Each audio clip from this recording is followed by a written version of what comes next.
Welcome to this week's edition of the Bro Show, number 16. I'm Skillbo, and tonight I have Sequence_MI. We have Abolished Farms and Miss Cantaloupe Hayes with Eagle Gardens, Spartan Grown, Old Man Hermit Hash, and Red Setter Farms. Welcome, everyone. Welcome, chat.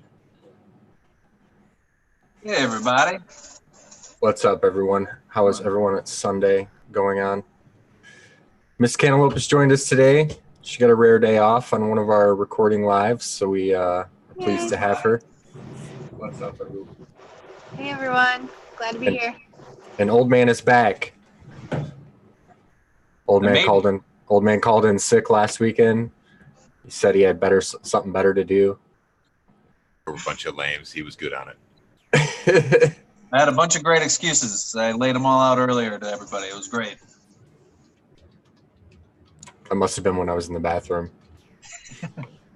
All right, do we want to do introductions? Red Setter, where can everyone find you, friend? What's going on tonight, everybody? Red Setter Farm. You can find me on Instagram at Red Setter Farm. I'm a Michigan caregiver and a hydroponic grower. It's rock and roll tonight, everybody.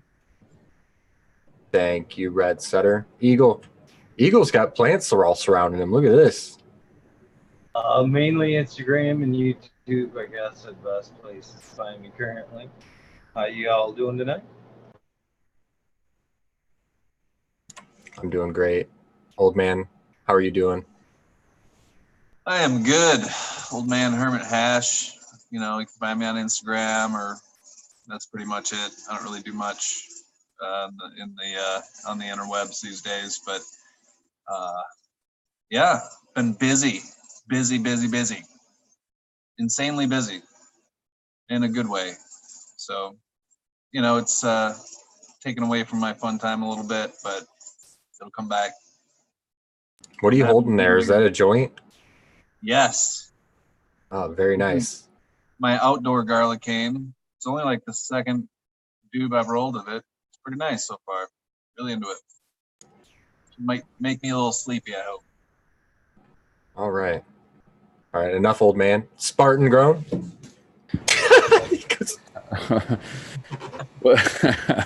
What just happened there?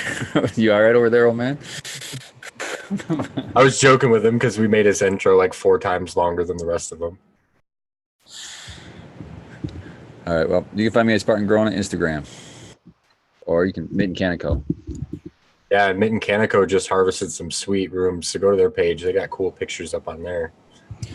Yeah, we took down GMO, and we did a rush hurry takedown of the Mac ones. So that was a beautiful smelling plant. That's like 2 of the Grail plants that I speak for myself, but many growers seem to want to grow right now, both GMO and the Mac.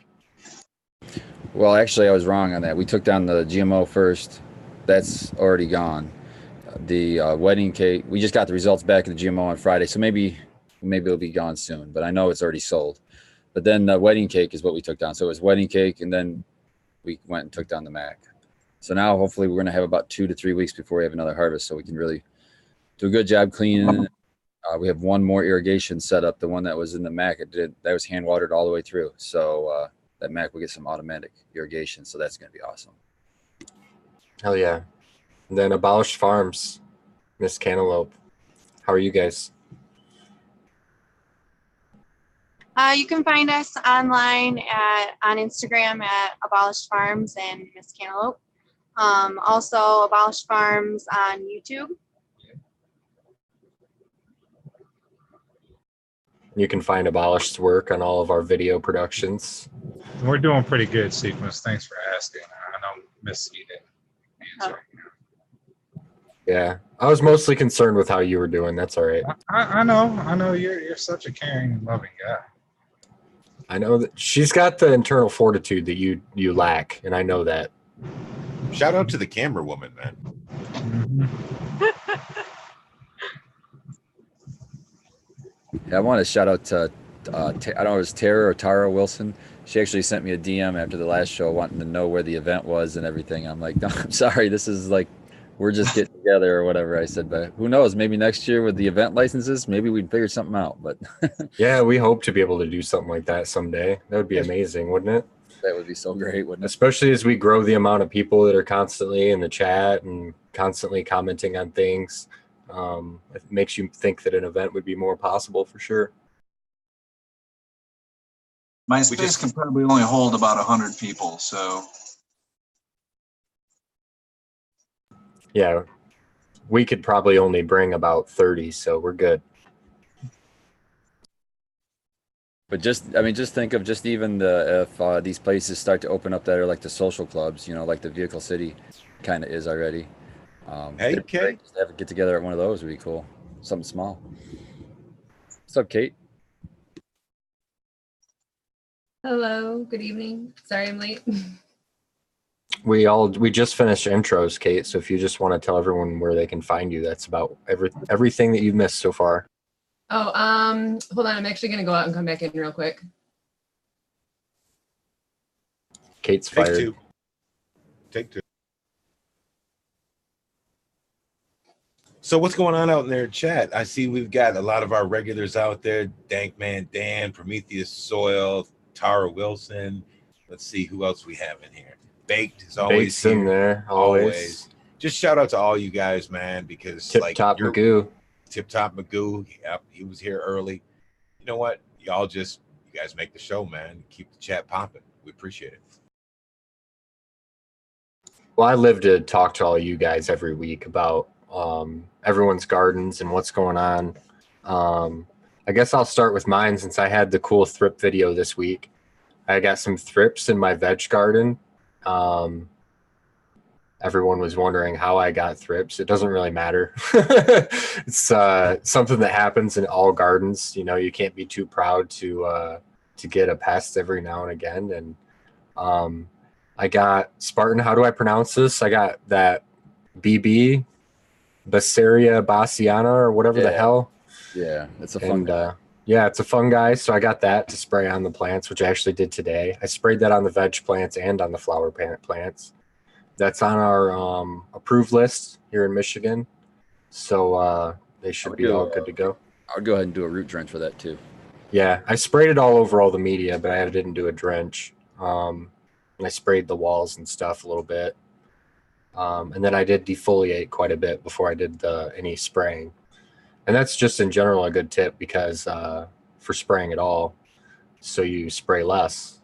And I have enough of this stuff to last me quite a while. So that'd be cool. It says to spray it about every 7 days.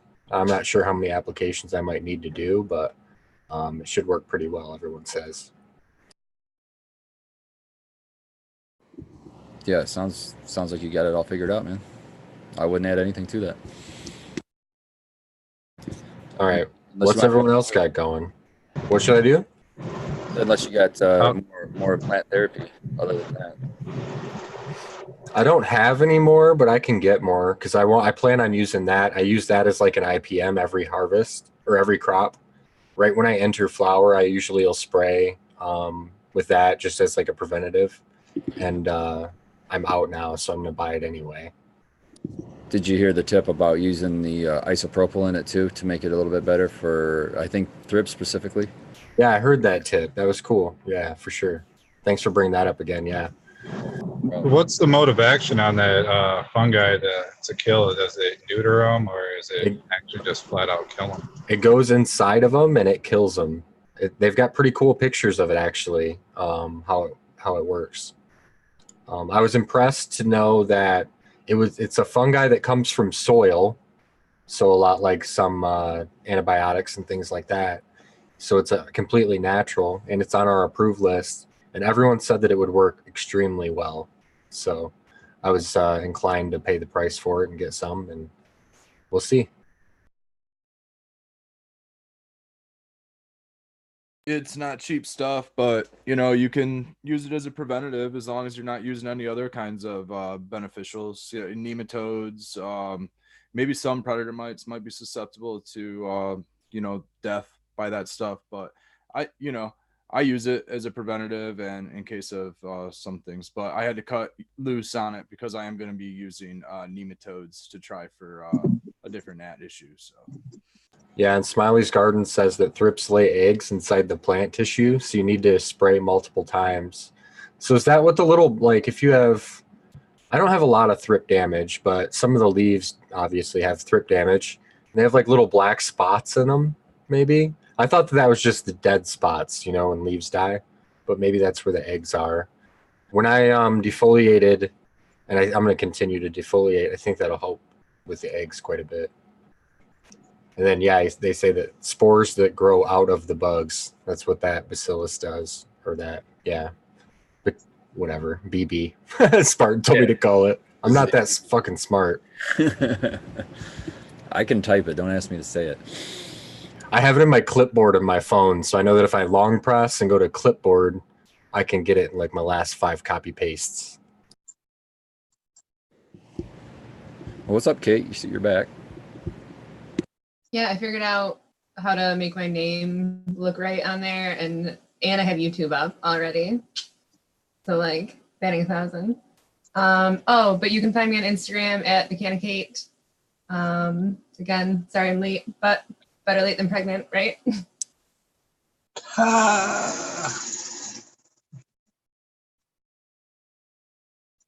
Start us off with the lab. That's what I like. I like that.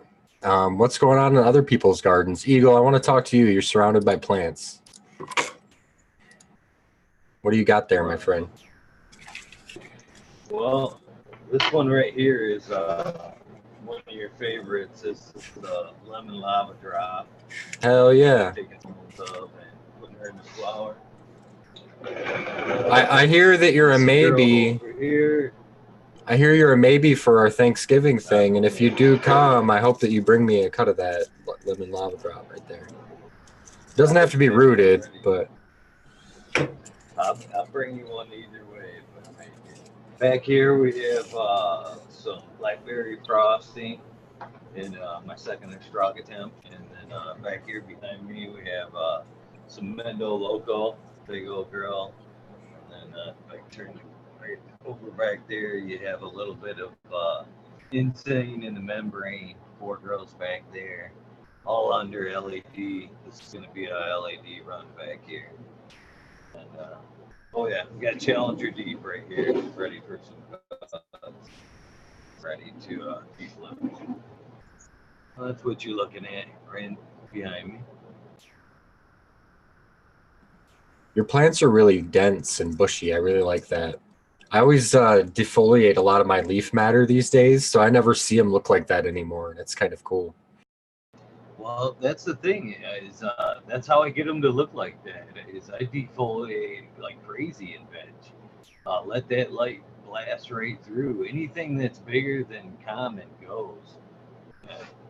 Every time I'm in there watering, I snap leaves off. You know, and these girls, these 2 behind me, I must have defoliated on them 2 girls for almost 4 hours yesterday. Yeah, I always see like crazy leaf growth a few days after I do some leaf stripping for sure. Then you get a really dense looking bush like that. Yeah, they kind of, I can't remember. I wish I could give credit to where credit's due, but I just heard someone explain that almost like water pressure in a hose.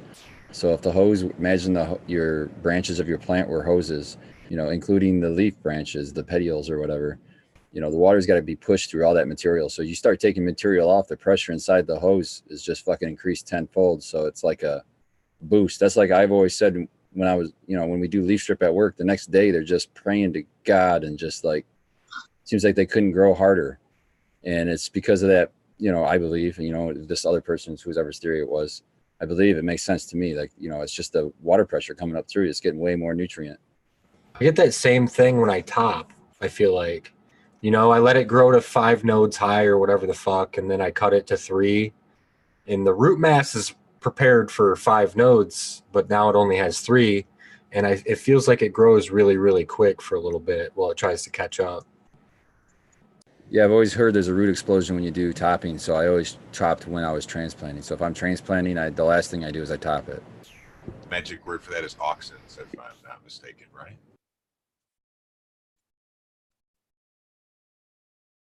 Your Grow Show bingo card. Auxins is your word today.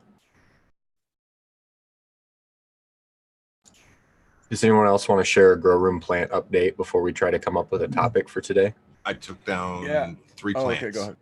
I took down the Keweenaw Copper, I took down the Moby Dick, and I took down the Haze. And everything is drying nicely.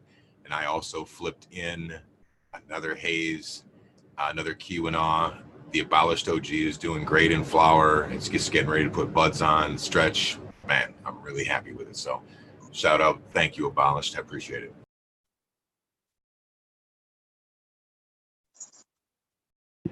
MQ Abolished pulls up plants on his video, so maybe I should spotlight him and have him talk about that. Yeah, sure. First up, we have the Grand Champagne from 2020 Mendocino.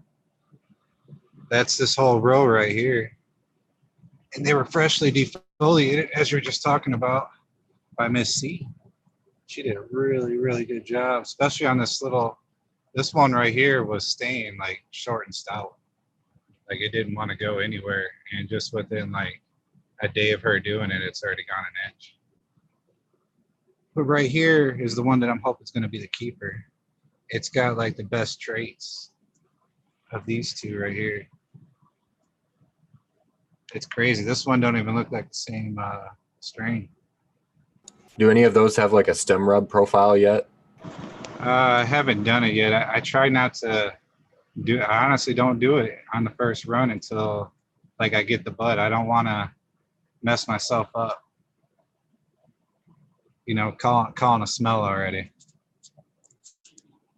But let's see. In the middle row here, we got the Abolished OG. I need Recognize to move that those. one. I got a little bit of a gap there. I need to do some rotation to fill that up. Then we got Sequences Citro Glue back here. Shout out. And then the Skunk #1, I hope to be handing out to everyone. And then my CBD project from Mantis Genetics, which is Babel. It's a 1-to-1.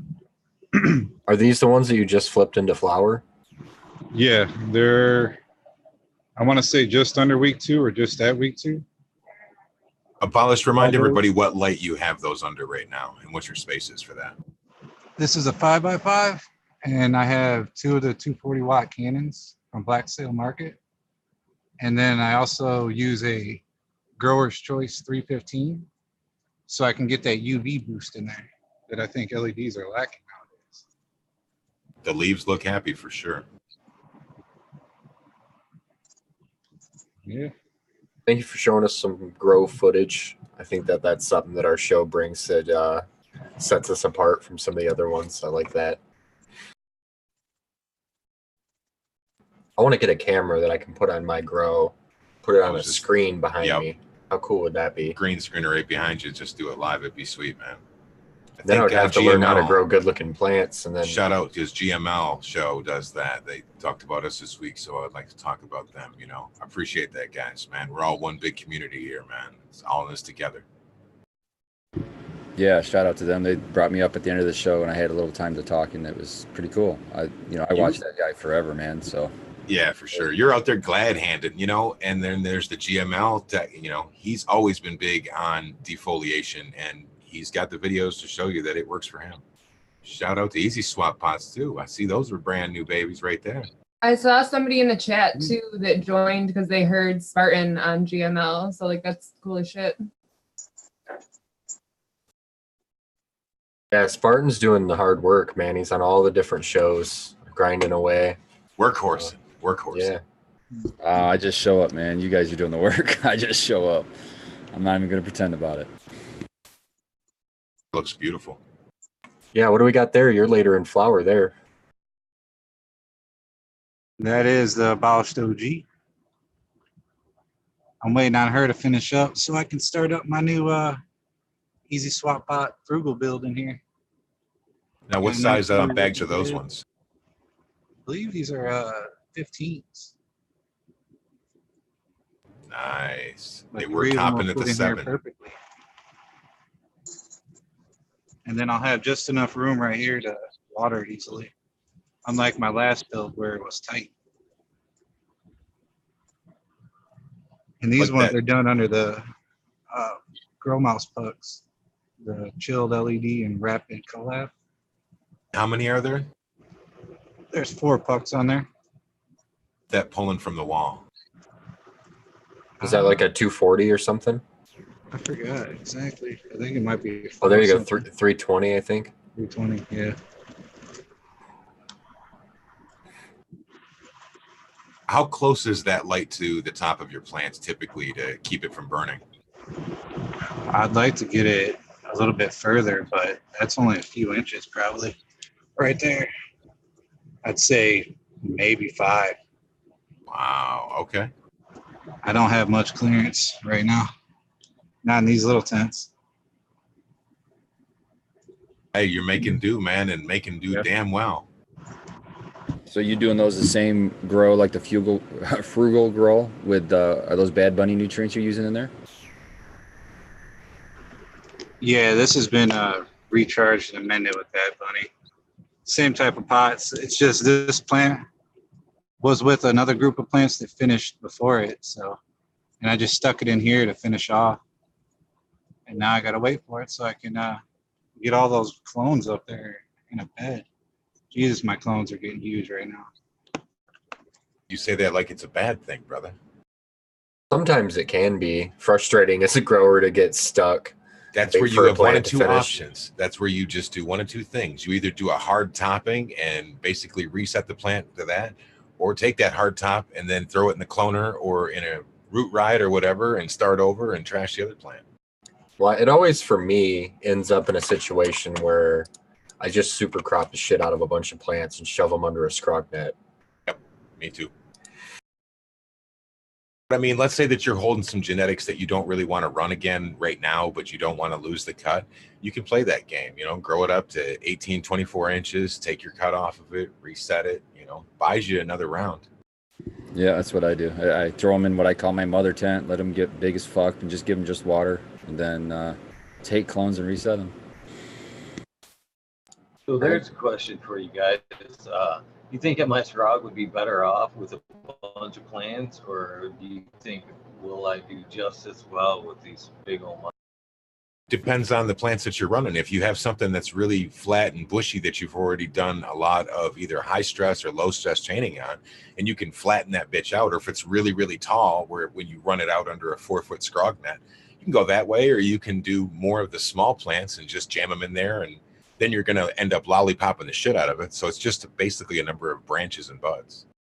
I think ultimately you probably get the same thing, but you're going to be more efficient with lot more smaller plants. It just makes sense depends on how you water. If you're hand watering everything and you're throwing 50 plants under a light, you're not going to like that at all. So with more plants, you're probably going to be pushing more and more towards automation. So that's kind of the decision you have to make there. On something Definitely like that, a good point. Especially under a fucking scrog net. Yeah, go ahead, Scobo. I want to add something. I watched a video a long time ago by High Grow Hybrid, and he called it a Polish watering wand. I think it was him. And all he did was he had a piece of PVC pipe, and he would water into the end of the pipe and then put the pipe's end into the pot. So underneath the scrog that you could get to it. Does anybody know what I'm talking about on that? Making sense? Instead of trying to crawl your big ass under there? I've done that before. In fact, Polish watering wand sounds like a sex toy, Eagle. Scobo. Oh no, look at Eagle. A highlight eagle. Right. That's even smarter, bro. So that's an electric siphon pump right there. I have an alternative to that actually. There's squirt guns. Just suck up squirt guns. Oh yeah, man, the soakers, super soakers. Yep, I've used those before to pull drain off out of pots and stuff. So I don't have flood trays or anything, but I've been doing that too now, up potting so I don't, to bigger pots towards the end, so I don't have to water as much. I'm like putting everything into 10-galloners now because with my new job and stuff, I don't have the time actually to just be out there like every day in the 5-gallon or something, So also I want to do a couple quick shout outs to Bad Bunny. and easy swap pots. I amended all my soil for my up pot. I did a bunch today, and I amended with Bad Bunny. So I'm looking forward to seeing how those turn out. Should be good. And easy swap pots coming out of those. Loving them. They're the best. Your plants tend to be happier too. If you put them in a bigger pot, man, they just sometimes they'll, if you give them a chance to, you know, acclimate to that pot before you do it, it's, I don't know, it's good.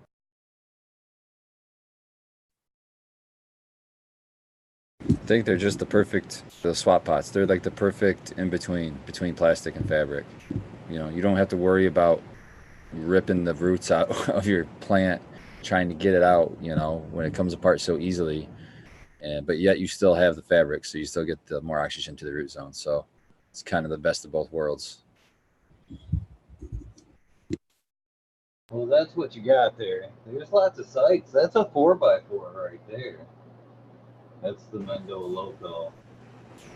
And this over here is the blueberry crossing or blackberry crossing. Yeah, So but you see what you could easily fit 2 plants that size right there, probably, and you'd have. they were side by side. I actually just pulled them apart. Okay. I just pulled these two apart. They were all in that tent a couple of days ago. And then I pulled them apart because I figured after just a few days, I think they could reach tip to tip there, at least within the first week or so of flower. You know, again, right there, I think, you know, and within a week, she'll be from edge to edge, and I can flip her. And that You just flipped just now. keeping my plant numbers down. No, I haven't flipped yet. I'm gonna give it another couple of days. Okay, yeah. So You're gonna want another layer on top of that, though, bro, because those things are gonna bust through that shit. Well, you can see that I'm set up for it there, and you know, so when they stretch here in a week or so, I'll put that 8-inch scrag layer next one up. And how much room do they have to run to the light?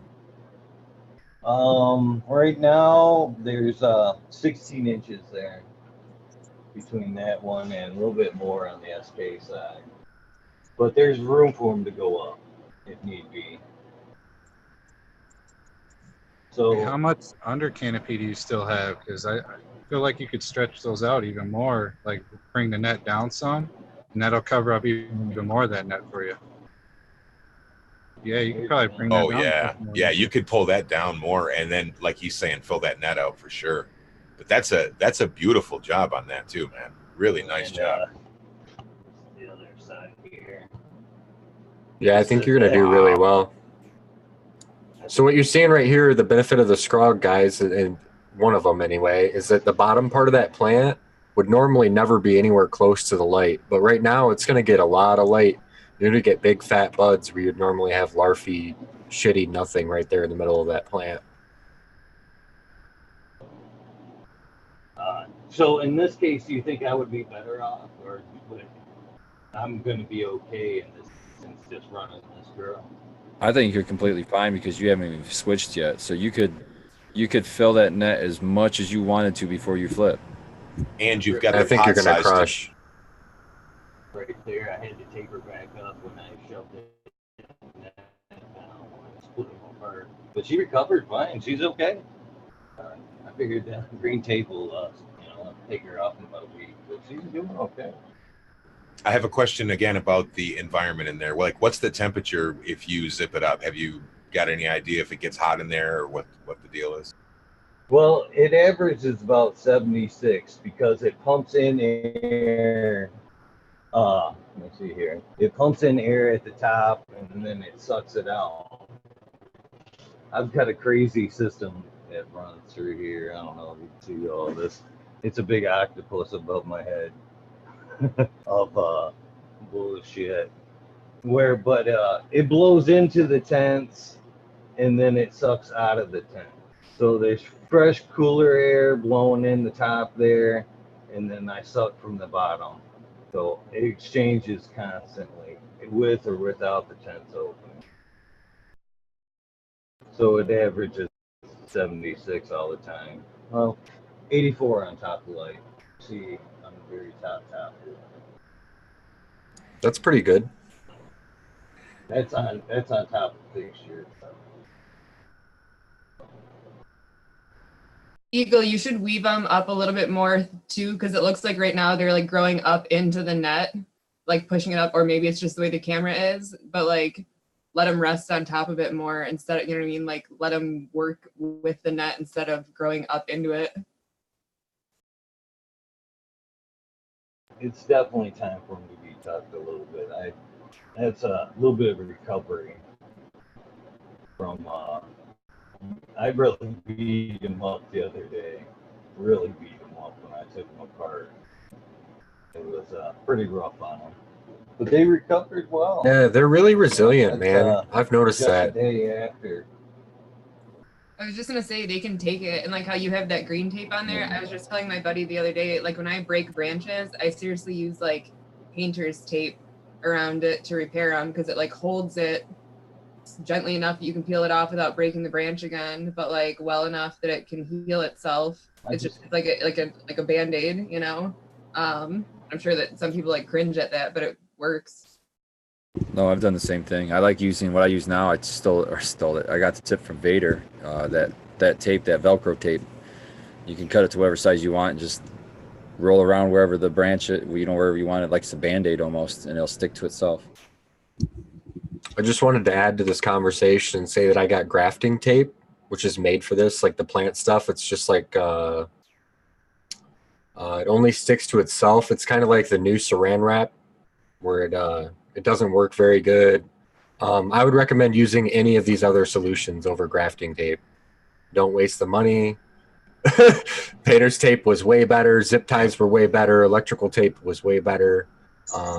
Tons of other stuff that I've used was way better than, and it was only a couple bucks or whatever, but I was pretty disappointed in it. So save yourself the couple bucks. Dude, thanks for saving me the money, and thanks for saving my ass, because the whole time they were talking, I was trying to think of what the hell that shit was called. I'm like, oh, it's not splicing tape. It's what? And then you said grafting, but that's good to know because I was going to actually buy some of that and try to be all right with it. So I have some. You can have it if you want. no, I think I'm going to go with the Dayglow orange painter tape. Another good solution, pro tip on the Dayglow orange painter's tape. Put that on the top of your bamboo stakes so you don't stake yourself in the eye. Get little tennis balls for them. I seen somebody on Instagram the other day with a fresh eye wound from that shit, and it's like, God, that's exactly what you never want to see right there. Come on, That's why I got a scrog net. Somebody in here has hit their head on a fan before too. I know you have. Somebody had to have. Yeah, I I've see. hit my head on everything. Plan accordingly. I make It's my so stuff fucking so fun. if I hit my head on it, it's not gonna like rip my ear off or some shit, you know? Yeah, at one of the spots that I worked at, they took the covers off of all of the fronts of the fans for like I have no fucking clue what reason, but you'd constantly just get too close to it and it would like nick you. You know what I mean? Like not bad enough to like actually do anything, but like it fucking sucked every time. Or you would like get a plant too close to it and you just like shred part of it, and you're like, It's cleaner, I think, is the first reason. yeah, that might have been what it is, but like not when it's fucking sending your blood everywhere. Yeah, it's not quite as clean when it's a sprinkler of blood.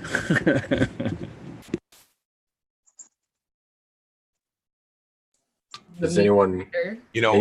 Tara Wilson in the chat says that she loves the way Eagle has his grow set up. I do too. He's got like a central room where he can sit here and chill and smoke with us, and then all around him he's surrounded by tents of plants. And also, Dr. Dankenstein has a question, and he says, does anyone know what LARF stands for? My guess is light and really fluffy, or just a combo of leafy and airy. I just always figured that it was a stoner made it up, and it just meant that it was shitty buds, but maybe it is an acronym. Does it mean something? I always thought light and really fluffy. Light and fluffy as fuck. I don't know. Light and really fluffy. Okay, that makes sense. It could just be one of those Neanderthal noises we make when we're fucking baked out of our gourd, you know? I don't know. I could see myself doing something like that, you know, like, larf. Makes sense. See, Hermit making caveman noises. Surprise, surprise. So I wanted to talk about my grow a tiny bit because I did finally start my oh my god, no, I can't, my nectar like bottled regimen. And I am super happy with it so far. And I just got mammoth microbes yesterday, so I can do my first tea tonight when we're done with this.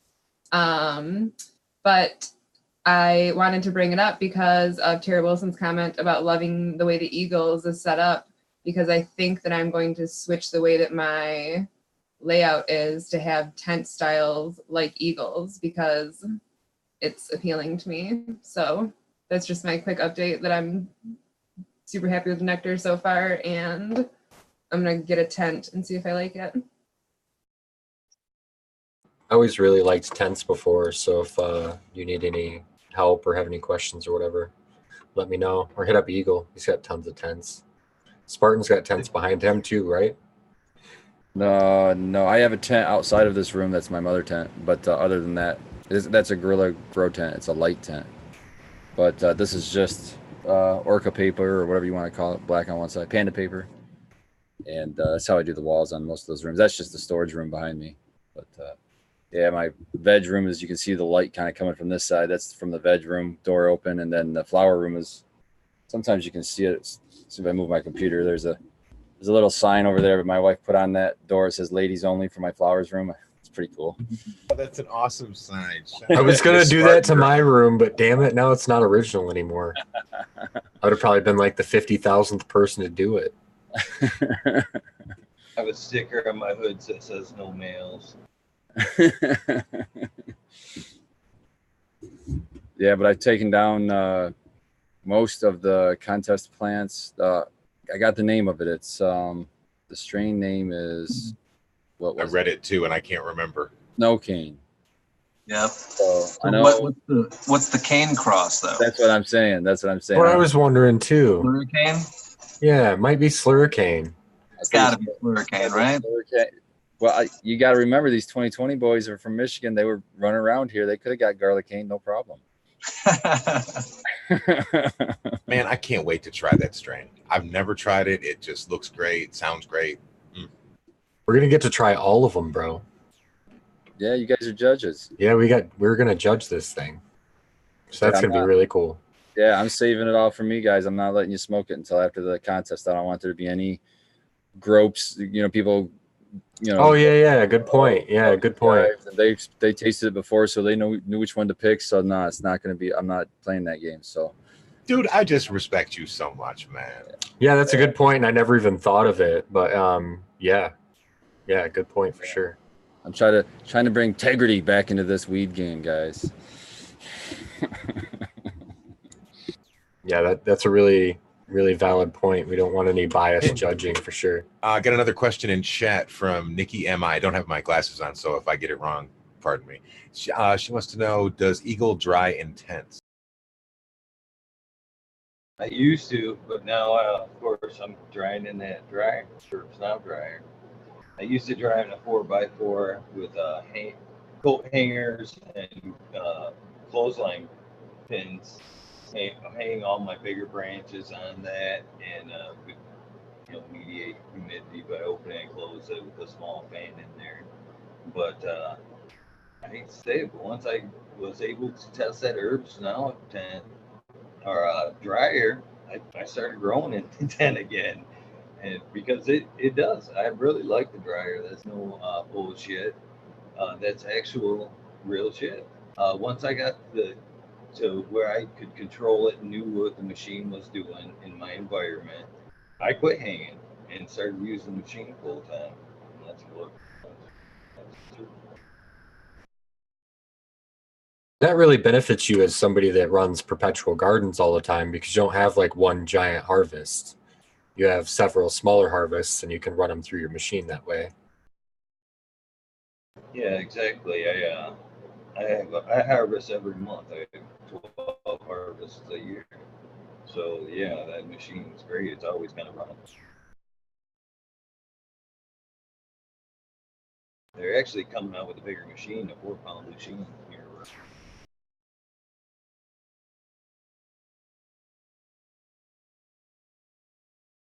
Yeah, I just threw my plants up in the old-fashioned way. I've got a dry room I made out of a little spot that I wasn't using, and I was just trying to MacGyver and make sure I use every space. So it made me a little dry room, and it works for me. It takes a little time, but I don't know. It works for me. Works with my system.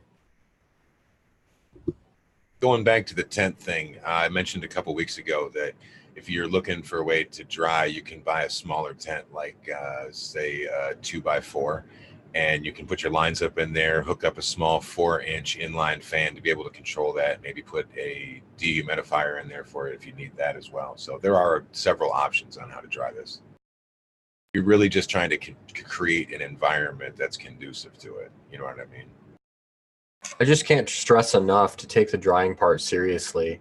Like, oh, you'll fucking ruin it, dude. If you just go, well, it's done, that's cut, I can squeeze it. Look, just because the outside, I know I'm preaching to the choir to most of you, but there may be somebody listening to this. Just because the outside of it feels like it's dry, if you were to put that in a jar, one thing that I really recommend people do is go on eBay or Amazon and spend like $1 on these little stupid hygrometers. You can even get fancy with them. And if you, let's say you're using like a large pickle jar or a large ball jar, you can actually cut the top of those out with like a rotary tool and set these hygrometers in there.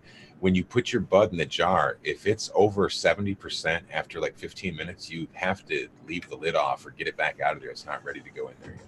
Well, it's like the most common grower flaw, even of all home growers, even experienced home growers that I know that have been growing for more than 10 years, they don't properly finish drying and curing their plants. It's like the most overlooked thing. They'll always shop for new lights, but they won't shop for a dehumidifier for a drying area, you know, because they only need to use that for a couple weeks at a time, right, in the process. But unfortunately, that's the part of the process that kind of represents the entire thing that you did. And you can really, really mess it up. And you can turn really, really good flour into really bad flour really easy. So I can't stress it enough to take that part seriously. Try to dry and cure usually as slowly as you can, to be honest, around 60-60 or 60-50, something like that.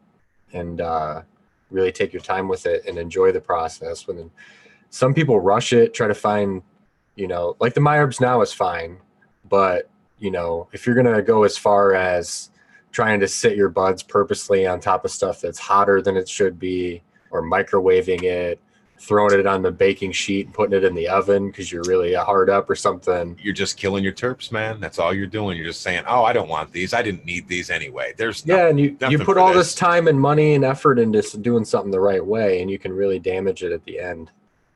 Right. And I think, being said, do you think I would really put this time and energy and fuck my shit up in the end? Exactly. It's months of work and years of learning that you're representing like when I hand a joint to somebody and say, here, I grew this, what do you think? You know, every part of it is represented in that, all the experience and learning and all the nutrients and everything else. And if you half-ass it, then it really sucks. And drying is like the most noticeable part. You're like, oh, cool. Did you grow this in a swamp? And you're like, oh, no, but I hung it in a basement, you know? It's like, fuck. And everybody's been there once, but ideally you don't do it over and over again. And I know people that do that thing, so try not to do that thing.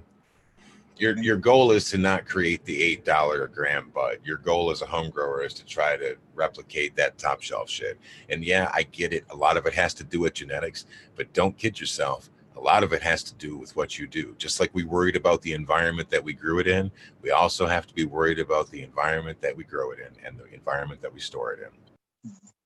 Right. And so terpenes start to go away pretty quickly at about 70 degrees, right? Above 70 degrees, you're starting to lose some of the certain ones. Right. Some of the quickest to the most volatile terpenes. And then under 55% humidity, your cure is done. You know, if your plant dries to under 55% humidity, your cure is over. That's it. And that's often when, you know, people have that hay smell or whatever, it's because it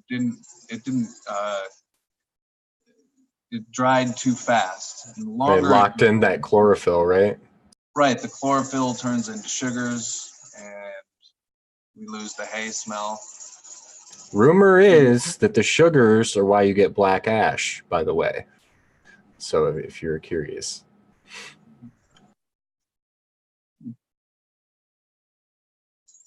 Which makes sense, right? That's carbon that's going to be in your buds. Yeah, in the sugar. it's the starches in the plants that change to the sugars, I think, more. Chlorophyll is just something that you want to release. I think it's microbes. I don't know this part, but I think it's microbes that are breaking that chlorophyll down as the plant ages and degrades. That's what's degrading it. But you know, a lot of us know microbes need some sort of water. So I think that's why with the 55% humidity, that must be the level to where whatever microbes are acting on the chlorophyll breaking down, that's the range they can live in, I would assume. Has anyone ever, we had a question from Dankman420, has anyone ever dried in a refrigerator? I've heard of cold curing, right?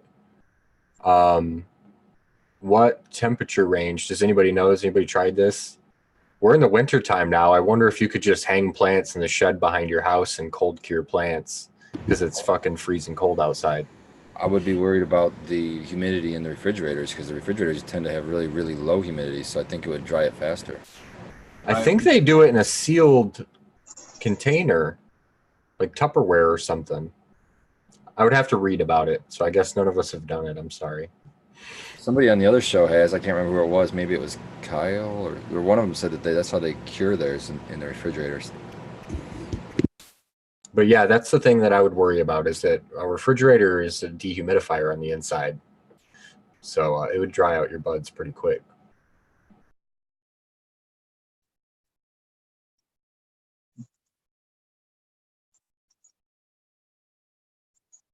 Someone say something smart. I could do a garden update. I can kind of touch on a lot of stuff that everybody talked about. Easy swap pots, man, in chat. Awesome product. I'm already getting roots busting through. From what I'm seeing, it's only been, I don't know, maybe 10 days or something like that. I'm a couple weeks in, and did a nice little leaf stripping and a topping through all of my teenage veg plants and everything that's getting ready to go in. Seen some awesome growth. Did a little bit of lollipopping on all of my veg plants over in propagation, and did some lollipopping out in my veg that's going into flower in about a week, and did some lollipopping also in some bloom plants that are about 2 weeks in. So a lot of leaf stripping, a lot of branch stripping, and lollipopping going on this week. Got roots on some clones, which I'm really excited about. It only took about seven days. Within 10 days, I was seeing fish bones, and I'm already seeing roots coming out of the bottom of the cubes. So this low humidity, I'm having a real hard time keeping my propagation humidity up into the 50 range. I got a little humidifier running, nothing too crazy, just because of amperage and things, and I'm limited on. But I'm having a little bit of trouble with that, but I'm happy to see roots. So all good there. So that's about my garden update for the time being. As far as drying goes, I dry in an open room, open air space, and I do the same thing. I try to keep my humidity in the 60 range, no higher than about 62. Try to keep my temperatures as low as I can. You know, if I could keep them in the 60, 65 range, that'd be awesome. But unfortunately, they usually trickle up into the 70, 75 range because the dehumidifier is cranking and putting some heat, and the fans are cranking in there. They're not really cranking, but there's a carbon filter in there and a blower that's adding a little bit of heat to the room. So, you know, you gotta deal with what you can. Eventually, I'll try to get an air conditioner put in there. So we'll see how we do. Again, just limited on amperage and things like that. So, but yeah, always working on something. Always, you know, it's fun. Glad to be here, guys. Shout out to all you guys. Shout out to Mitten Canico. I got a chance earlier this week to try the Han Solo burger, which is really awesome. Spartan, man.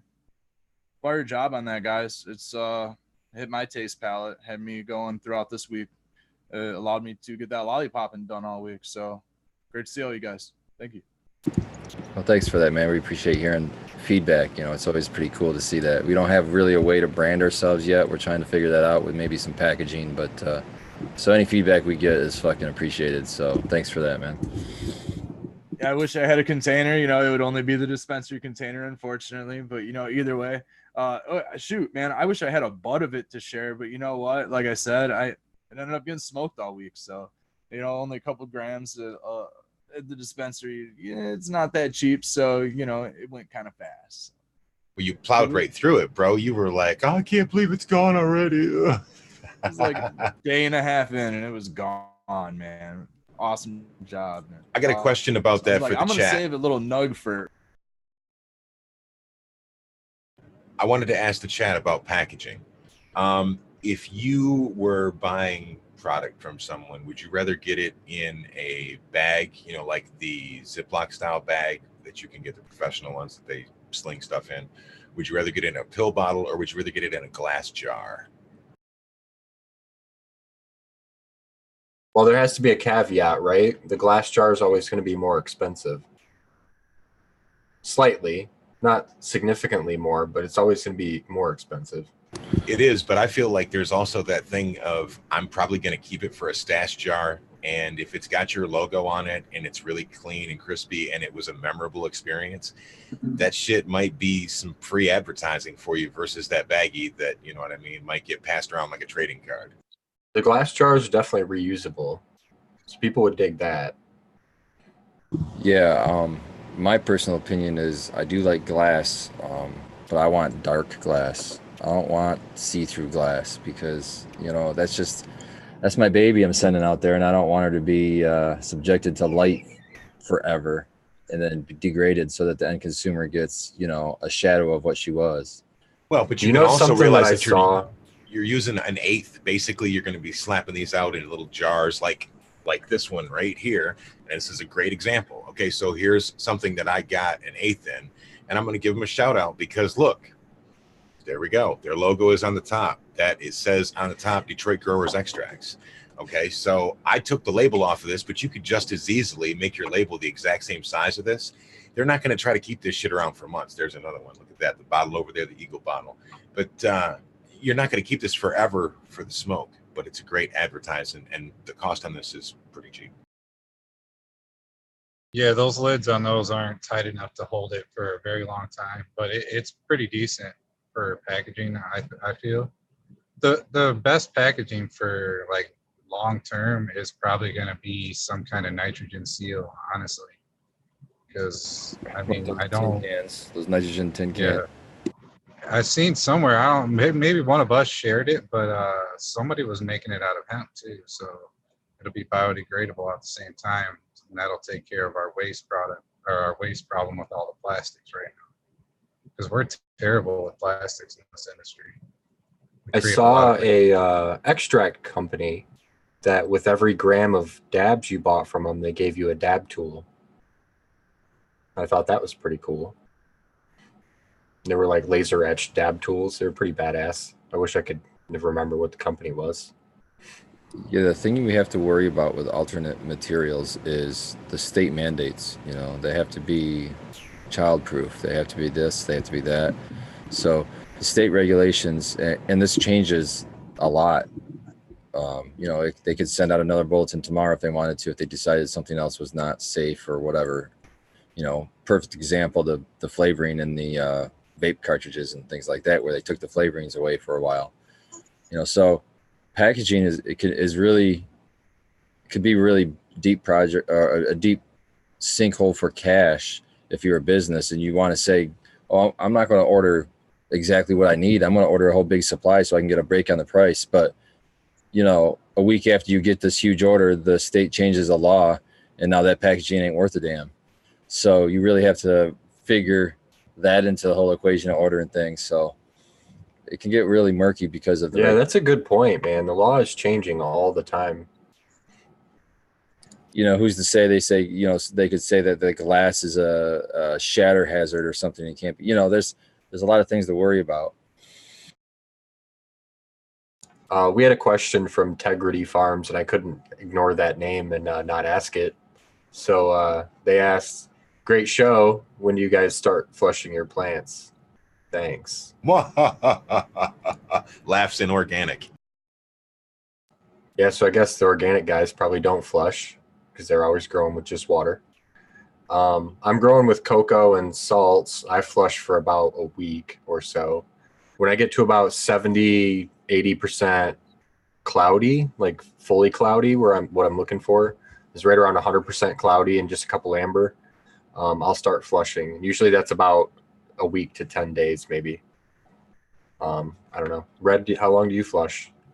About a week. I start dialing down my ppm or my EC about 2 weeks, 3 weeks, 2 to 3 weeks, maybe about 20 days, 18 to 20 days before I'll take it down to like 650 ppms, and then I'll take it down to like 400 ppms for a few days before I really start zeroing it out. The the pH likes to drift too much when it's just sitting at 0, so I try to keep a little bit of something in there. I'm gonna try running some magnesium sulfate this run and try to see if the flavor changes at all. I'm gonna try to just keep my normal, maybe I'll dial it down just a little bit, but my normal 1 gram per gallon of magnesium sulfate when I run it in there. So it should only be about what tap water probably will. It'll probably be about 1 to 200 ppm, real low EC of mineral salts that'll be running through this flush. We'll see how that runs. I'm hoping the sulfur will help give me a little bit of flavor. We'll see. And if it doesn't work, then I'm just going to continue to do zero ppm or really nothing, just straight H2O through the last week of flower. So I guess alternatively, I guess if you want to ask him a question, go ahead, because I was going to ask you a question. I was going to ask him, what are you looking for as like the minimum maximum number for your runoff? So you've been doing this for, let's say, for 7 days now. And when you did your first flush, the runoff, let's just say it was 1400. Okay. So when you get to the end of it, are you trying to be down around 300, 200? What are you looking for like a magic number to say, yep, this is good enough. Now I'm going to take it. Yeah, I'd probably say just as low as you can go. That 300 number, less than that, is probably the range. I like to go less than 350. But to be honest with you, I haven't done that in a really long time. I watch the plant and I just make sure that I'm getting a good fade, and I know that it's the plant tells me that it's ready to be harvested. And if it's a green, lush, plant that's foxtailing and doing some other things, I know I've got way too many minerals still in my media, and I've got some more flushing to go. So, learn to watch the morphology of your plant. I mean, definitely know your numbers and things like that, but learn to watch that morphology of your plant also. It can help in case your batteries die or something, you just don't have something on hand. So yeah, basically I know, like, for me, what my input ppm water is, like when I'm flushing whatever. For red, it's probably 0. For RO or whatever. So you have like an acceptable range above that, and you just allow, and you go, okay, it's still working. Because your plants are going to metabolize the whole time, and you're always going to have some ppm in your water. You could run water through them all night long and still get ppm in your water.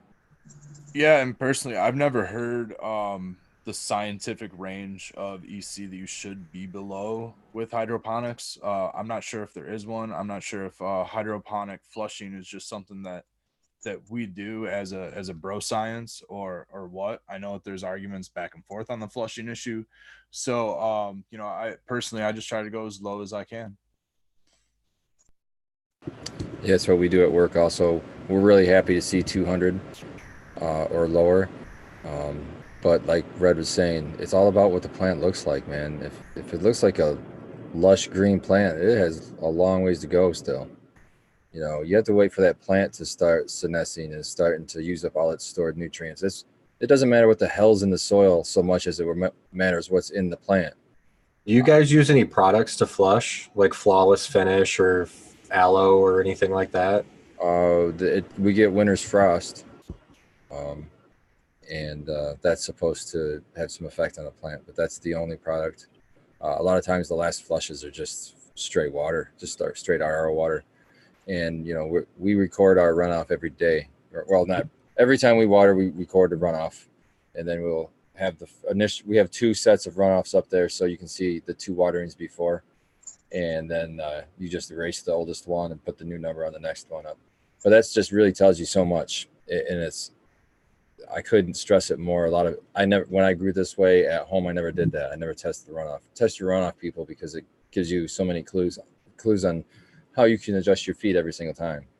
If what you want is whatever you're feeding, that's what you'd really typically want to come out of the bottom.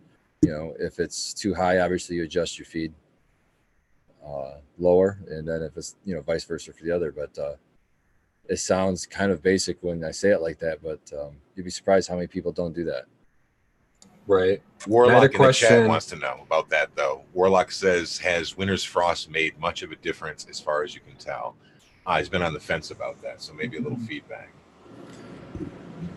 We've just started using it, so the verdict's out yet. I think we've only maybe used it on the one crop. I can't tell. I'll have to get back with you on that, but I can find out and see how long we've been using it. But I don't think we've used it through a whole harvest yet.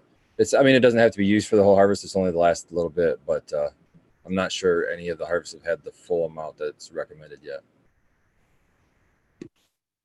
So I was going to ask you, Scobo, or maybe Abolished, on the alternate side of this, for you organic guys, when is like the last time that you would use teas and stuff? Would that be what you would consider flushing? Yeah, it's just basically going off it. But my plants always do basically finish out. People get this idea that like when you harvest an organic plant, the leaves look like what's behind me. And it's not. They have their little life cycle and they run through it and everything else. Well, sure, but like when do you draw the line and be like, okay, no more tea? Week 5. There's so much shit in my soil that I don't really, you know what I mean? Like I don't need to keep giving it that boost anymore. If I'm running like a Synganic or I'm running teas or whatever, that'll be cut off at week 4. Because I believe that gives it enough time to work out any of that instant available nutrition from the teas.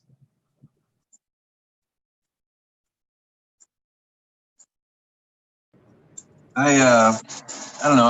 I'm RO last couple weeks, pretty much just in every grow I've done. My grow style's pretty much just become chaos now. I have changing, man. I have it's out of control. Everything's out of control. I can't wait for everybody to come over and look at my out of control stuff. It's fun. It's decent. I put a lot of work into it. But it's out of control. So I always love coming over to your house. You're quite a character. And we are excited as hell to be getting there next Saturday, man. This Saturday coming up. Yeah, I signed up to make some mashed potatoes, so I'm going to do some garlic mashed potatoes. That's my contribution. Hell yeah, man. Those won't be medicated, so we'll have something to eat. Regular food just needs to be regular food, we got to make it through the day, Yeah, I agree. There'll be plenty of edibles otherwise and whatnot, And don't worry about Red, I guess. Red's going to be there, but he's going to leave before we eat, so we don't have to make any special... Okay. I don't even know what Red is allowed to eat, so that's good. Sticks and stones. Yeah, I was actually a little worried about chai that. seeds and shit. Chai seeds. I was worried what I would feed you if you did come. I really was worried about that. Nuts. So anyone that isn't up to date, we've got new viewers here. We're doing a Thanksgiving thing next Saturday. What's it called, guys? Old man, that's your cue. Lanksglimbing. Yeah. It's an ancient Finnish tradition. It's a little bit before the usual Is Thanksgiving. this shit real? Look it up. You just gotta It look is it up. now. It's cool. Just Google it. You'll see. It's sweet. It's gonna show this I bet video it's just as on the- Urban as the citation. Dictionary. It's just on Urban Dictionary, and it's obscure sex move. Really, it's now just an Probably old. made a wiki link. Yeah, you'll find a wiki page just created, just a couple days ago. A WordPress. Back in 1376, on November 9th. But anyway, we're all gonna meet up at Old Man's house, and we're gonna they're saying spell it. Basically, it's a friendsgiving, and we're all gonna eat and smoke down and give us another excuse to chill. We do it we've done it 3 times so far this year. We've gotten together. This will be the first time we've all gotten together in a private setting, which is really what we should do anyway, because all we do is smoke like crazy. So it'll be a good time. I'm really, really excited. What does anyone else want to contribute? Spartan's making mashed potatoes. I'm I'm not the positive beverage what king. I'm going to bring yet, but I know what everyone else is bringing, so I know that I won't bring any of that shit. I was gonna say we've got a pretty complete menu. Everyone's Yeah, it's looking really good. Shout out to Miss C for organizing this and trying to bring it all together. Trying to make it easy on our hostess with the most. Yes, we're so grateful for them to host. I was saying that, I'm going to be leaving early in the morning here, and Sequence is going to be leaving early in the morning from there, and we'll get over there. And I was like, man, I don't know what time we should show up over there, because I don't want to get into hot water with old lady Hermit Hash. And Sequence is like, well, fuck it. We'll just sit in the driveway and we'll flash our headlights at him until he comes out. Yeah, we'll just flash our headlights at their house until they come out. Just picture an old man coming out in his tidy whities with a baseball bat. I was thinking of a Union Jack with the flap open. Get off my lawn! Damn kids! Come on, you gotta give him credit where credit's due. He'd be coming out there with a fucking sword he forged himself with his own fucking hands. That's a good point. He probably would. I'm not Okay, sure. scratch that. We're not doing that. Spartan, have you been out to his place yet? He has homemade knives and stuff. Yeah, it's sweet. Yeah. That's why I said that. Yep. There's a big sword out in the shop. in my hands. There's a big sword out in the shop, he says. I never know where he is, so I get to Old Man's house and I always pull in the driveway and start walking around his property until I find him. It could be anywhere, Truly. He's got an epic composter that I'm jealous of every time I go out there. Got a ghillie suit. That thing is full too. I need to empty, half of it. It's got 2-year-old compost in it. It's really it's dirt. It turned right back to dirt. It's crazy. Put a bunch of crap in there and it just turns to literal dirt. It's the coolest thing. I don't know. It's the first time I've ever actually experienced the full-on compost thing. I've, never Fucking probably plant something in that shit, man. You grow a monster, or you can save it for your outdoor and throw it in the holes when you plant the plants. How's your outdoor doing, old man? It's mostly broke down, I guess. I haven't trimmed it up, most of it. I'm probably just gonna wash a lot of it. It's good, It's good, but there's a lot of it, 12 plants is overwhelming for one person, man. I'll bring my scissors on Saturday, bro. I don't mind. No, it's okay. This should be a trim-free holiday. That's how I feel. Good Lord. I think we're all probably pretty tired of that, I've got trimming to do right now. We I could think play sounds some like for games. Red, it's a never-ending holiday at his place. I've still got a plant in my outdoor right now. Speaking of winter's frost, and it's a hemp plant. I'm growing it for seed. It's less than 0.3% THC not auto, but otto, OTTO. I'm not sure the genealogy of that, but it's pretty sativa like. It's not done yet. It's not yellow. So back to the flushing thing. It's been getting water pretty much all season. It's in a no-till bed. It's still pretty green and the seeds aren't ripe. So I want to ask the layman's question here is for people that are growing hemp, is where are you sourcing the seeds from this from? all I did was I found a seeds here now.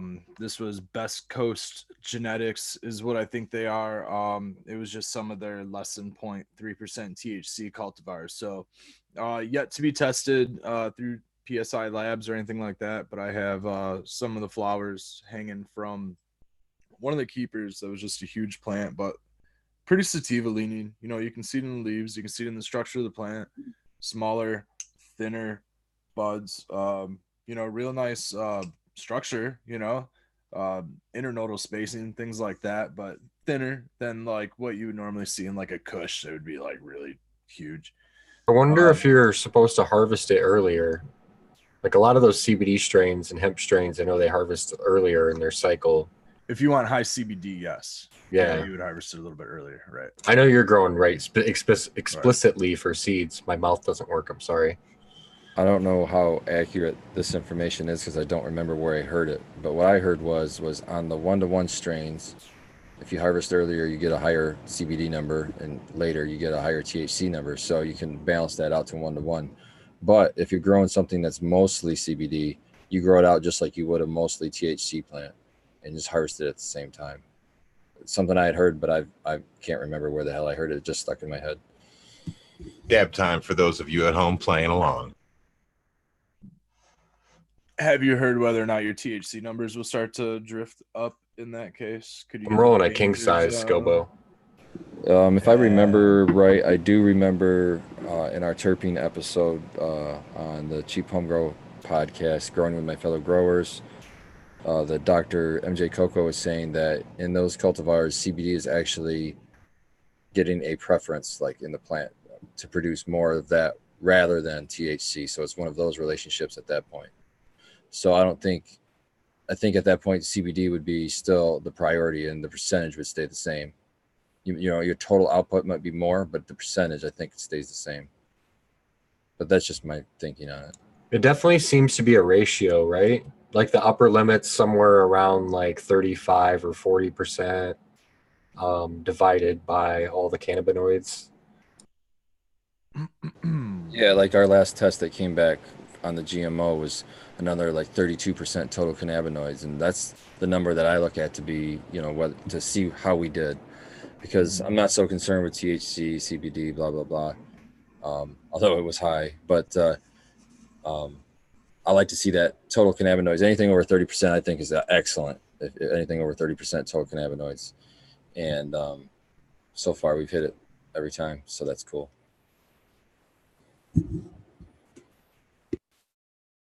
I agree. When you send us the test results, that's what I look for is the total cannabinoids.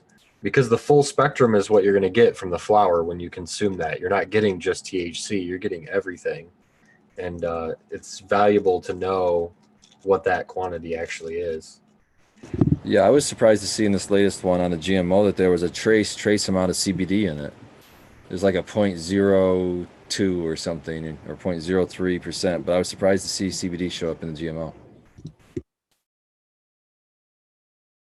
Is it that it was always there and they're just getting to the point where the testing is becoming more sensitive to it and picking up more things, do you think?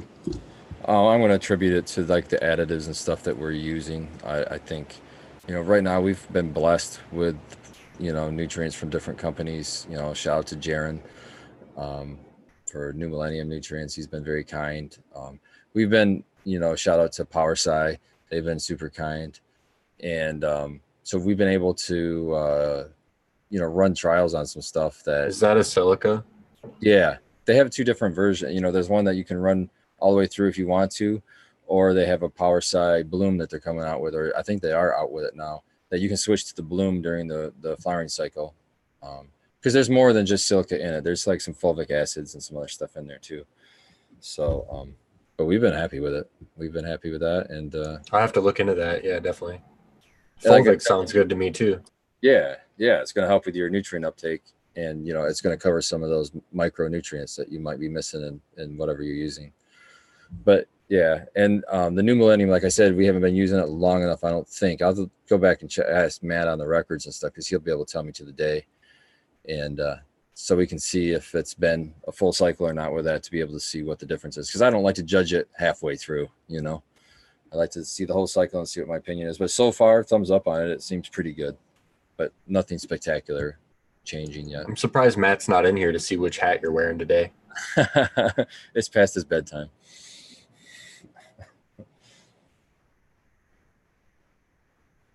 Speaking of hats, I want to give a shout out to Smiley's Garden and to Zen Products Grow. They sent me this killer hat. I've used their gear in the past, and it's a Michigan-made product, so go check them out.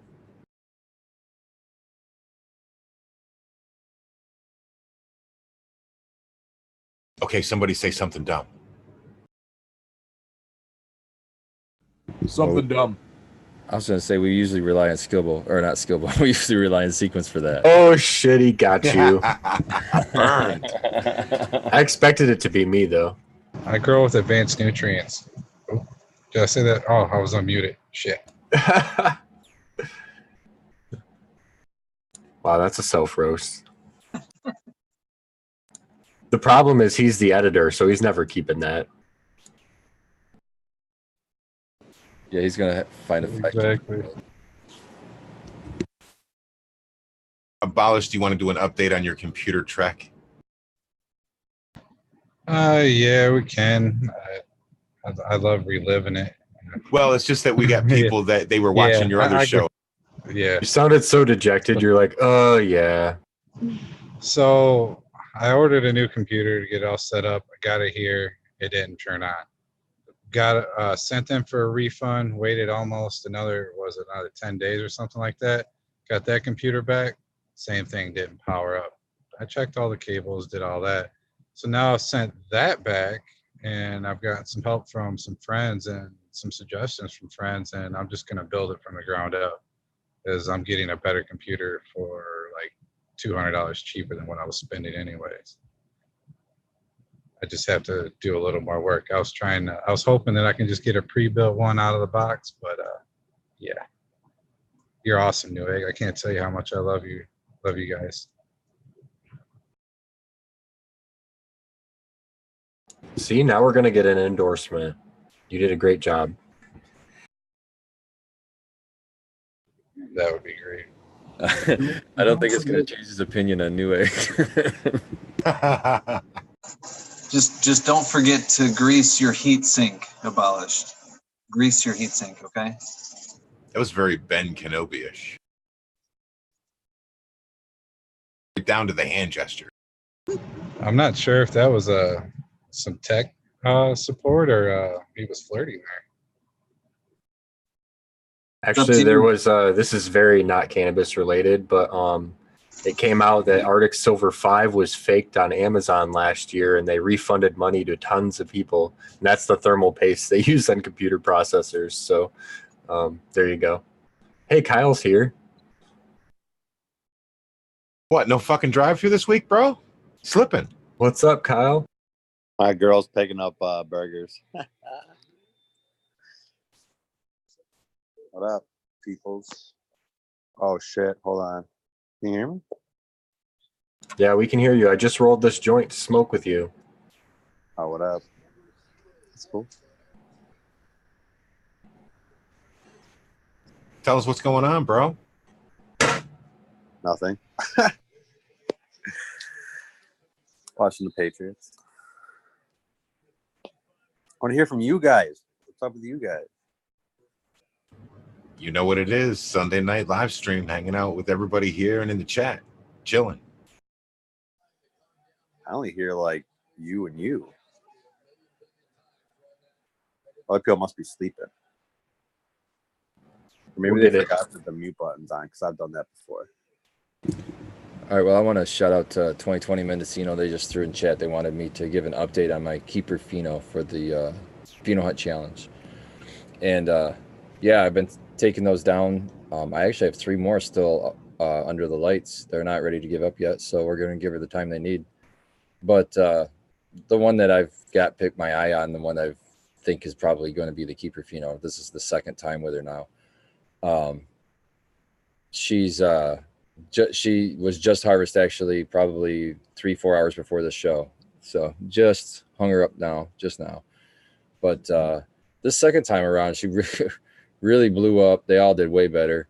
I didn't run into any deficiencies because of the way how I switched it, and which was I just did a late transplant. I kept them in small pots until like a week before I flipped them, and then I did the transplant to the final pots, and that way they didn't run out of nutrient and they did really well.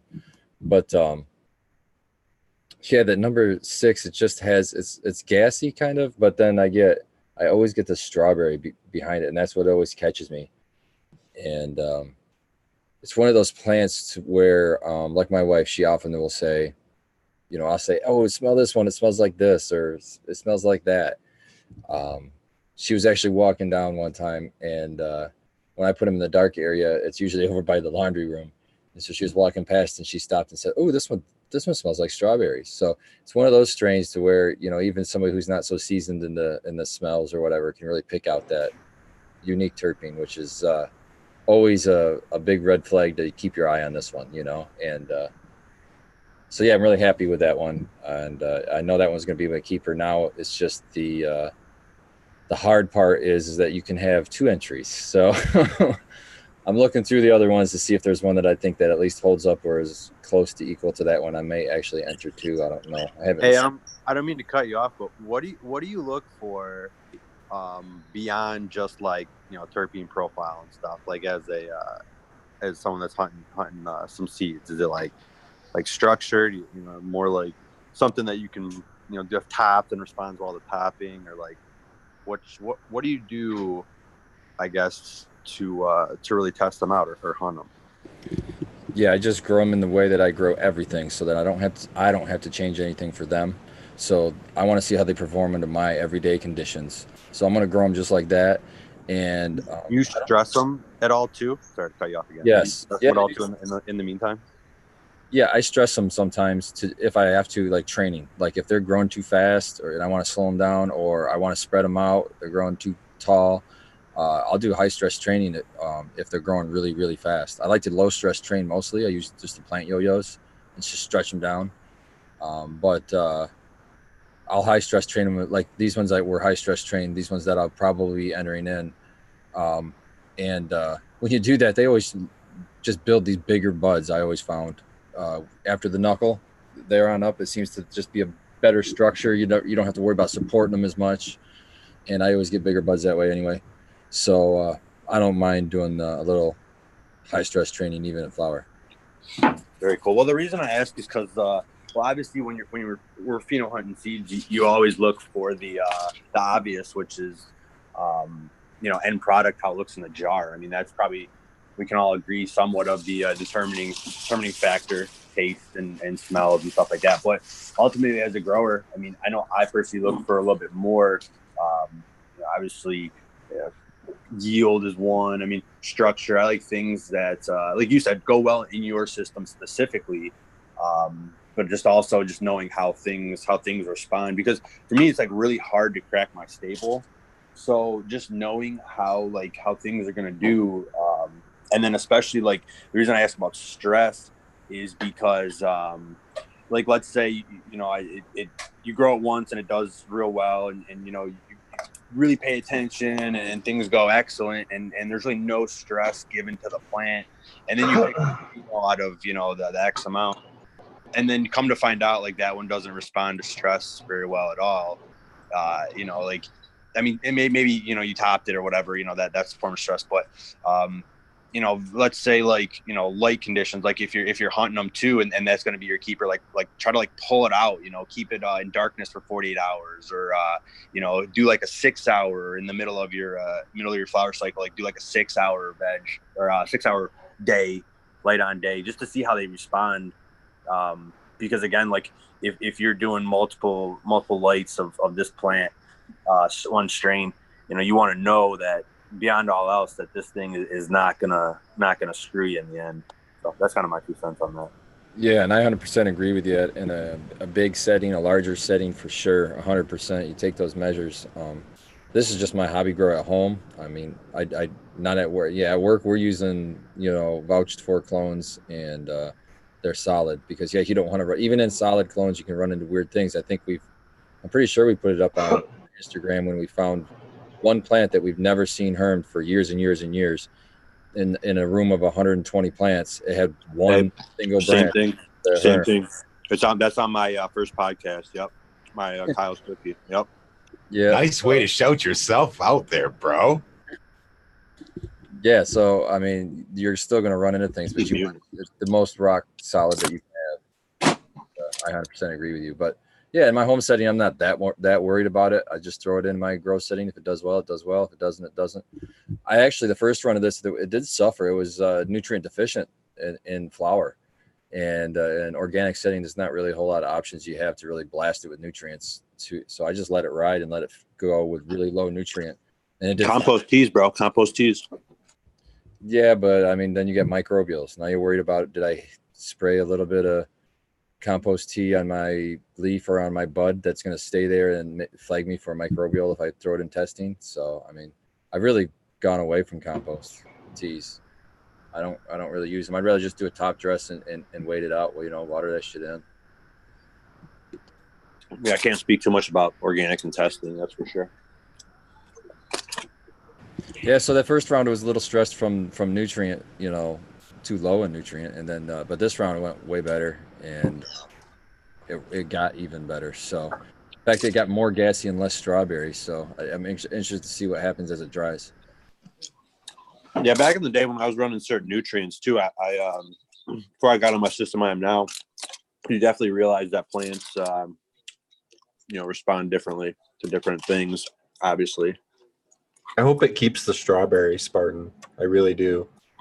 Yeah, me too. That was what really stood out to me. Is just anything that's different. I mean, really, to be honest with you, that's what I'm looking for. I'm just looking for anything that stands out to me. And then it's just extra frosting on the cake if it's a really good buzz or it works really well for an ailment or, all of the other things, yield, but different. That's what I want. I want something that when you smoke it, you'll be like, that's not something I've had before. That's excellent. That's what I'm looking for. Strawberry is not something I come across commonly. I don't know about you guys. At least, like, I'll get something that's named strawberry, but it doesn't taste strawberry like there's sour strawberry. Strawberry banana was like the last really good one. That sour strawberry was pretty good. Sour strawberry from 2020, but strawberry banana I think is from Crockett. That one was really good. That had a strawberry that came through for me.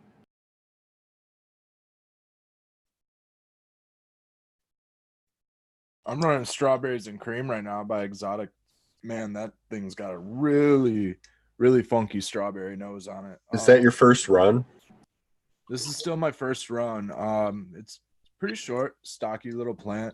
It bushes well when it's topped. I'm seeing nice nodal spacing, things like that. It's just in like a little, I don't know, maybe 3/4. It's in like a 5x5x7 pot.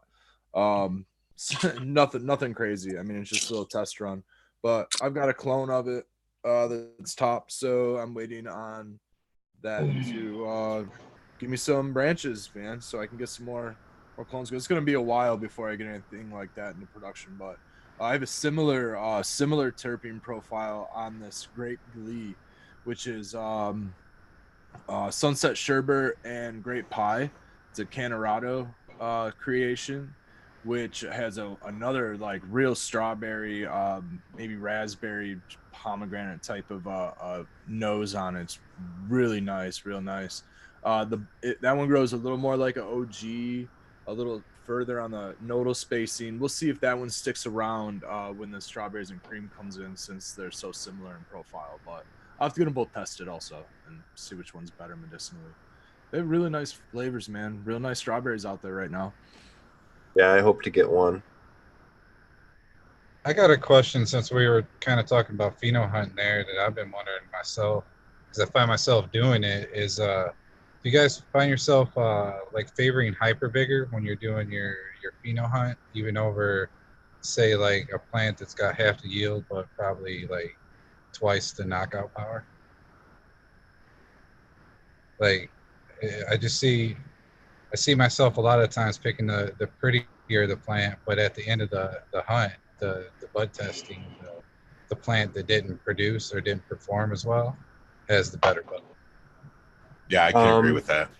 Yeah, that'll sometimes happen, but I found that the vigor doesn't necessarily always correlate to the final yield either, right? Like the plant that seems to grow the fastest doesn't necessarily yield the most. Sometimes it's the one that got a little bit stockier and kind of had the thicker stalks and stuff like that on it. so I'm not really sure. I like to wait until I've actually harvested before I decide on any plants, for sure. I agree with what you're saying, abolished, and it's a lot of what Kyle was saying too, and that's there's an old saying like in the wine industry about the grapes have to suffer to make a good wine. So I think you're going to have to stress your plants in some way to really get the best flavor expression, because it's going to drive that terpene production, I believe, and cannabinoids also and all that. And so you have, because they're there for protection. So to make them really push that protection, you got to provide a threat. So might that be, plant training or? I was almost ready to disagree with you until you said that. Continue on. I like it. Play with it going. Yeah. So there's so many ways you can do that, and I got to stress them in the right way, because Yeah. I was like I said, I don't like stressing my plants at all. But with that being said, you're right. Like oil development is due to like UV rays and like you said, stress. So continue on. I like this. You just gotta be careful with certain cultivars. Like some of them, are more prone to herm, like cookies or cherry pie, stuff like that. A lot of shit from exotic genetics. Those are the ones that you don't want to stress. And that kind of goes back to what we were saying earlier about find what works in your system. Don't adjust yourself to try to fit a million different ways. Find the ones that work in your system and you'll do the best. Focus on what you're good at, and that's the best thing you can do. Now there's going to be circumstances, if when Matt hooks me up with that Mac 1 cut, shout out to you, Matt. I'll put up with that one. Yeah, me too, right, Matt? Wink. We'll put up with that. I'll put up with that one to try to get that end product and see what it's like, But there's always a caveat to almost anything. Okay, so this makes me think about something that I kind of wanted to talk about. The other day I was watching, well, not really watching, but I had on in the background the Netflix Explained, and it was the one about cannabis. And so it was talking about how female cannabis plants produce resin to try to attract pollen. So basically, the more resinous they get, the more of a mating call that it is. And one of the people that was described it as cruel, because it is it's just this lustful female plant that's never going to be satisfied. And I was like, that's the weirdest way ever of looking at it. But that's exactly how I explained it. It's the frustrated sticky icky. The frustrated sticky icky. Yeah, exactly. Like the pissed off females. Yeah. Sounds like my future wife. Fucking sexually frustrated females on your hands. Sequence means his future ex-wife. Yeah, hey, yeah, I don't know whatever. If you guys heard me talk about this too, but I got a theory behind that as well. Like if you guys seen, I think it's The Happening, where the movie's kind of like plants talk kind of theory, pheromones or hormones or whatever they're putting off in the air. And I kind of believe that if you're running a perpetual cycle and you're continuously taking the male away, the females, the older females will eventually wise up and say, hey, to the younger, the future generations, there's gonna be no males here, so you better do what we got to do to create some seed and maybe throw a pollen sac out. I don't know why, but it seems like these plants that I run over and over again, eventually down the road. Well, when I was running a perpetual cycle, that was plants that I'd never had herm before, would eventually start throwing out a couple of pollen sacs. And I don't know if that's just due to, we were talking about before, that genetic. Was there any stress? Well, stress of not having the males, that's the ultimate stress. But beyond, well, I mean, stress, no new stress, like a light leak or anything like that. I mean, not that I severely noted, or not that I remember at the time. I just remember kind of connecting the dots down the road of, hey, this has happened and this is kind of weird. And I don't know if it's just, again, from watching that movie and thinking, or but what end of the day, I don't know, kind of what I drummed up. No, I agree. The OG, that's been with me since the beginning, and it's hermed a couple of times throughout the last 8-9 years I've had it. And at least once or twice, I couldn't explain why I did it. I do not own the rights to this game. I think you're all right, bro. You never know. Best part, banned, reported and banned. The best part of that last conversation for me was when Kyle was saying that the greatest stress was being away from the mail, and then Kate's reaction to that statement it was killing me. I sent it in quotes as a message in our group chat already.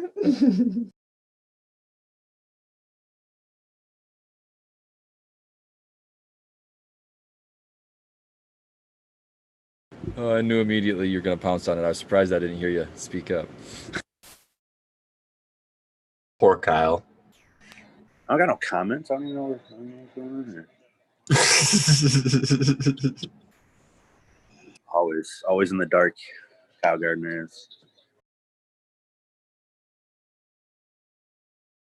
We got to get that on one of our shirts. The stress of not having a male. That's the ultimate stress. Kyle Gardner. Hell yeah, that would be. I would wear one. I'd rock it. I'm pretty sure I've had this debunked before, but I think it was an old school grower, like, grow science. Since we're on this subject about being frustrated not having a male, I believe the suggestion was to have a male in the center of your flower room and watch it and take it out before it pollinates, because the females will actually compete and grow bigger than the ones around them. But I'm almost positive I had that debunked by somebody. I would think that it's got to be a waste of space, right? I've heard that too, and I can't tell you if this is true or false. I just would never have the guts to keep a male in there, to be honest, because I have just one flower room, so that would ruin all my crops. It'd be an interesting experiment. I mean, you could keep your male relatively small in your side lighting space or something like. But abolished if you're saying it has to be in the middle of the room for them to compete for, I don't know, maybe pheromones or whatever that they're giving off. That's kind of a cool experiment, I guess. Somebody should do it in a home grow. I probably won't do it. There's definitely evidence that plants can sense each other and even us when we go into the rooms and they react to it. So I'm not saying it wouldn't make an effect. I believe there probably would be an effect. I'm just not brave enough to risk my whole crop on it. I know, like raised beds and shit, like when the roots are interconnected, yeah, like it's kind of more of a community versus an individualism. And I used to work at the shop, and I still follow my dude online because he was really cool about all the crazy stuff that I would find and experiments that I would want to do. He would just jump on them right away. I heard about how, like, the earth naturally, everything gives off that natural frequency, and like the earth, it's like 1 point whatever.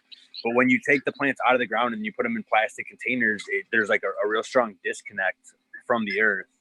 So I saw in this High Times one time about this product that you plug in, and then it's like individual probes that go into your soil, and it gives off that same frequency as the earth. And again, it's supposed to affect yield and stuff like that. And then kind of the same point, couple, years ago now, one of the products of the year was the, I'm probably going to forget the name, the subsonic harmonic wave machine. It was from Sunlight Supply. They carry it now, but they basically, it's this little machine that, like, it spins and I don't know, gives off something that plants react to. And they have like big ones now, like for like farms and with like solar panels and shit. So yeah, you plant, and if you could put one of those on a farm and have it affect whole acres of crop, then yeah, we better believe that these plants are communicating beyond what we are able to maybe comprehend at this point. I would just question why would you need it if they're in the ground already, Well, like, I understand in the pots, but I don't understand outside. Right. Well, the subsonic harmonic wave machine's it's different than a little bit different setup. Like I didn't mean to interconnect the two. I just kind of like transitioned from story to story pretty quickly. So that's okay. My bad. I just meant from the standpoint of like they're all communicating. I don't know. Again, I didn't mean to be like, this is the same principle, like frequency here, there, another. But I just meant, again, like there's something going on more than we know. So. And again, kind of tying it into my story about the perpetual, like I strongly believe that, these plants were saying, hey, look, something's going on. We can't do what we're naturally supposed to be doing. Like, let's do what we can do and flop over, create some males, take one for the team. Kind of like Jurassic Park, you know, like the female frogs, all the females, they had some turn male so that the population can continue. So it's not far-fetched to believe that cannabis is not capable of doing the same thing. I mean, shit, it's survived. I mean, how many potentially thousands, millions of years? Well, yeah, I mean, I 100% agree with you, because even feminized, they're finding these hemp farmers that are getting thousands and thousands and, you know, tens of thousands of seeds. They're still getting 4 or 5% male in feminized seeds. So I mean, nature still finds a way.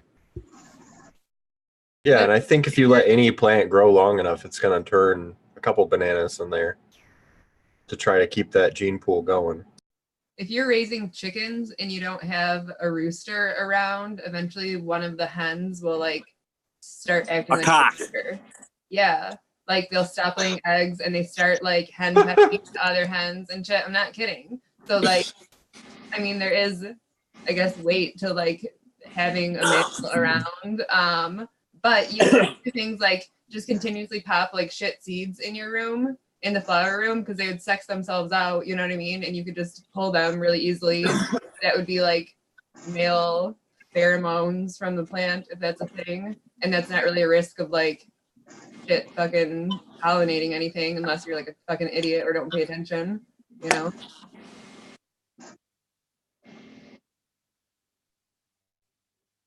Yeah, that'd be a good way to get through a bunch of seeds. Hey, do you guys believe in the theories of like, crap, I forget if it's colder temps or warmer temps for seedlings create more females or males, and I think it's like higher potassium or phosphorus, one of the create more males, I believe it is. You guys believe in those kind of theories? Have you maybe had any experience testing them? I don't believe in them. I've seen shows of people way smarter than me telling me that it's not a thing, that it's all just decided already, just like with us, you know, when that sperm fertilizes that egg, it's already decided right then and there. That's not something that can be effective outside of that, really. Okay. It's in the Bible, so I kind of believe it, but I hear you. I agree with Spartan. That's why I've never known. Yeah, definite bro science. Can you believe we only have like 18 minutes left on this shit, man? This is like flown by for me. Somebody out there's going, man, this shit's drug ass for me. Kyle's just killing me. I love that guy. Thank you. Love you. Oh shit, am I muted? He brings a certain panache to this for sure. Panache. Got the panache. Dude, I love that. The Black Hercules. We basically got a tour of your whole house in this episode. That was pretty sweet. Oh god. Real estate masters. Blair Witch Project style. Oh, I got him spotlighted in front of the gnome, holding up his High Times trophy that sits on his furnace. In the prestigious spot. There's the dick. There's the dick. Kyle loves the dick. That's a big dick. Here. My voodoo doll. Hey, I kind of believe that this thing won me a cup. I'm not going to lie to you. Doesn't look like you use that dick very much up there. No, I never have. It's kind of a dusty dick, one might say. But this thing, I bought this in New Orleans from a real Cajun, a real voodoo wish. And you got to be careful with that thing. No joke. That's like some monkey's paw shit. You got to be careful with those things. Yeah, monkeys fling shit. Yeah, for sure, be careful. All right, everybody. Till next week. Where can everybody find you, Kyle? Never mind, he left. And as quickly as he came, he went. That was Kyle Gardner. I think Kyle we got Gardner, him with FCG on Instagram. First Class Gardens. I think we got him with a dusty dick line. I think you jaked out on us. Were you talking about how his logo kind of looks like a dick? Because it kind of No, does. it's Moby Dick is the whale. Yeah. Okay. because of his famous strain that he grows is Moby Dick. So he says that he loves the dick. So that's what we were talking about. And then he said he's never used the dick, which was that dab rig there. So he enabled Skilbo to make the dusty dick joke. That's an excellent breakdown. Thank you. I'm telling you, I can't believe I stayed on that shit. Look at that. Dab Smith's in the chat. Guess we did scare him off, friend. He didn't even want to do a sign off. You just scared him off with a whole house comment. The real estate masters. Prometheus said they smoked weed that was called monkey paw back in the 70s. And actually, monkey paw, I heard, came from Michigan. Yes, and you can find it sometimes still around too. I had it probably 3-4 years ago.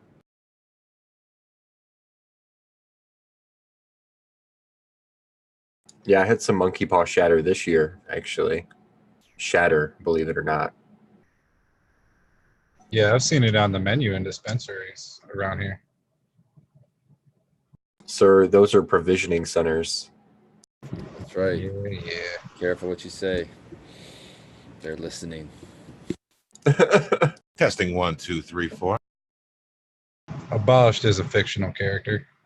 Oh, geez, is this like the old bad threads that we used to have to read? Anything I say is purely fictional. A shout out to Dankman Dan. He asked way long ago, probably in the beginning of the show, if any of us use environmental monitors. What do you guys think about that? I know I do. I have a ton of different ones, humidity, obviously temperature and all kinds of stuff. I have to let my dog out, but I don't know if you guys want to. Do they mean like the pulse or like the PL Minder unit, that kind of monitor? I kind of had that question as well. I don't use anything like that tells me if any of my stuff is out of sync. I do that on my own. So, but I'm gonna let my dog out before he takes over the show for me, and I'll be right back. The pulse is pretty cool. I don't use it, but it works really nicely. The PL Minder unit is really nice. That's the one that I would buy if I wanted to spend the money on one today. And then Abolished uses something that's kind of similar with his smart plugs. I don't know about anyone else, but I think most of us have like localized stuff like Inkbirds and those types of sensors. Why would you pick between or why would you say that those were your two picks? What was it, the PL gross system versus the PL one is the one that I would suggest. And I think it's because it has all the features that the Pulse has, but it's cheaper. So the Pulse is like $200, and I think the PL system is right around 100. Yeah, but doesn't the Pulse have the best sensing equipment out there, like hygrometer and things like that? I mean, I don't know. Oh, that's what I'd heard. I don't know. Maybe that's just something they claimed. I haven't checked with anybody else, but that's what we're running at work. We got them in our flower rooms, and to be honest with you, I don't have access to them, so I can't tell you how they work. But I know that they, the people that do have access to them the Pulse units look very nice. It's just kind of like if more of like a budgetary thing, I guess, for home growers. What's the difference in price? Is it a large difference? Yeah, the one is like $100 or $120 with the coupon, and then the Pulse is like $200. So you're saving 80% or something. Yeah, I don't know. I don't know a whole lot about it other than that. I know that's what we use in work because I'm dodging the cords all the time. Dab Smith says in the chat that it's a plug and play with the Pulse. Yeah, that unit looks really nice for sure. You can also buy security cameras that have like temperature and humidity monitors on them.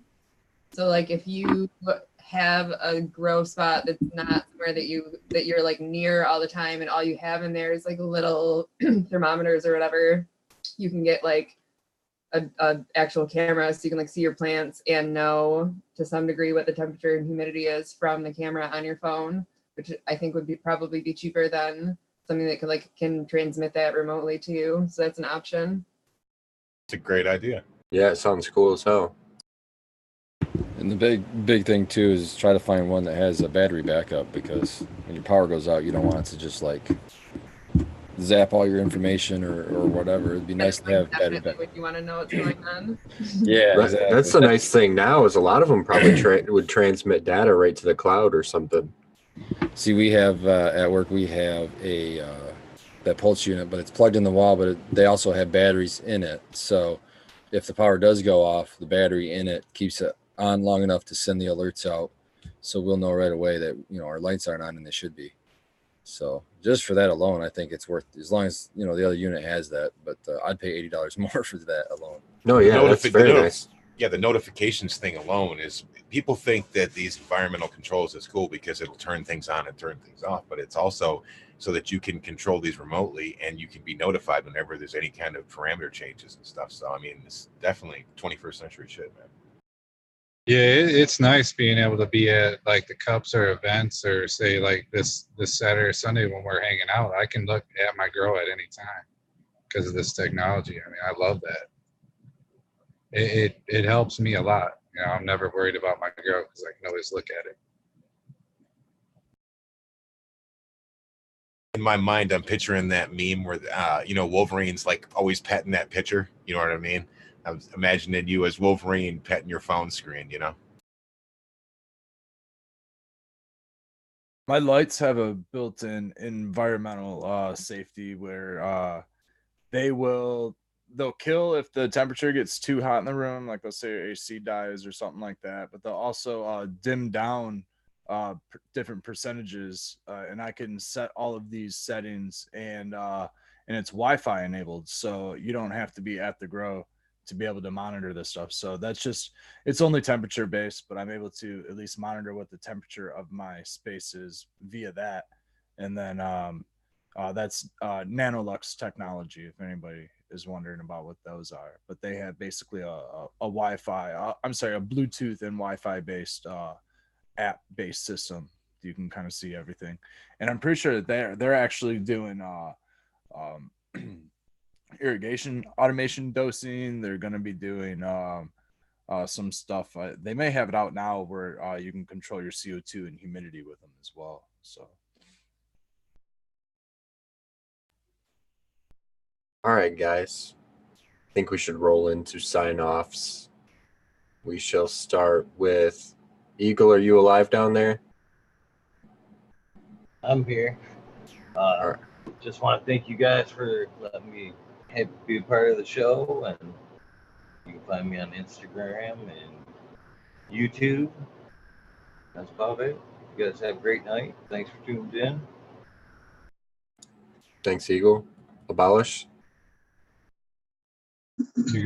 Abolish Farms. You can find me on YouTube, Instagram, and wherever you see any fine productions from this crew. Shout out to the chat. I love you guys. You've been great, even in the other shows tonight. Hanging out with you, it's been a lot of laughs. Let's see. You can find me online on Instagram at Miss Cantaloupe, and follow along with our garden updates on the Abolish Farms page. Thank you, guys. Kate, you're up. You can find me on Instagram at the Can of Kate. And as always, I want to say thank you to you guys. This has been such like a positive thing for me as far as like pushing me to do better in my grow and like learn more so that I can speak, and sound informed on things. So like this is definitely like a cool thing. I'm super looking forward to Saturday and getting to like hang out with everybody. And Abolished, I hope that you have Abolished OG to bring, because when I stopped by Sequence's house for a minute yesterday, I saw it and it was like, and the pictures that you sent in group chat. So like, I hope that if not Saturday, I get to try that soon. Thank you to chat for coming and hanging out. You guys have a great night. Spartan. I just love the show, guys. This is the highlight of my week. I look forward to it. So thanks for coming out and hanging with me, and thanks to chat for always coming out and giving us a lot of things to talk about. We don't even have to plan this stuff out, guys. We just sit here and talk and get high. So it's fucking awesome. And I guess I want to shout out Mint and Canico. You know, that's where I work. I got to shout out to each and every one of them at the team. You know, we're killing it. Let's keep it up. If you're interested in our flower, we've got it at, we're going to go with the same guys that showed us love to get the first round. We're going to just honor the same places. So look in the same places, you know. Ann Arbor, we got Arbor Wellness in Bloom. Portage, we have Lake Effect, and Lansing Pure Options. Sometime soon, whenever this place opens in Jackson called 20 after 4, we'll have some flower in there, which was important to find a local place. So that's where we're at. Love you guys. Oh yeah, man. Thank you for joining us. Old man. You can find me occasionally at Old Man Hermit Hash on Instagram. Looking forward to this coming weekend for the first annual Flanks Gimbing. Sorry, I said it wrong. Shit. Flanks Glimbing. Totally did. I did. It's Flanks Glimbing, right? Ancient Finnish holiday. Celebrating with my friends. Bunch of cannabis. See, I'm telling you, he's making this shit up. Dude, he dishonored his ancestry with that one. Somebody tell me I'm wrong. Prove it. No, remember when he first said it, I looked it up and he was like, I knew that somebody would Google it, and it's not really a thing, but it's hilarious. See, totally I knew it. I fucking knew it. All right, Red. Just ruined Christmas for Sequence. I want to thank everybody for tonight. It's been a great show. Great hangout with everyone. Chat, you guys all rule. Shout out to all you guys. I can't wait for this coming weekend, and it's gonna be the next time we get to hang out. It's gonna be really cool. I hope I get a chance to remember to pack up. Scobo, I definitely got some high CBD variety pack for you. Everybody's gonna get a little high CBD variety pack of some seeds. Hopefully, you all get a chance to test them out and get yourself some good medicine. At Red Setter Farm, thanks for tuning in, everybody. I appreciate the love. Cheers, everyone. Skilbo? Skilbo1 on Instagram, Skilbo17 on YouTube here. I'm also on Cannabis, and I just want to say that it's been another great week hanging out with everybody. A lot of laughs, a lot of information, you know what I mean? Some cool-ass cameos. Love you, Kyle. And I just want to say that I'm really looking forward to hanging out with everybody on Saturday, man. It's going to be fucking great. I am too. It's going to be awesome. Thanks to Miss C for having the idea, and me for saying sure, and then Old Man for saying sure. Together, we all drug everyone else to do this thing. Thank you guys for all joining us. We really appreciate it every Sunday night. Please share your thoughts about the show with friends and stuff like that. We get more and more people watching every week, and it's awesome. And have a good night.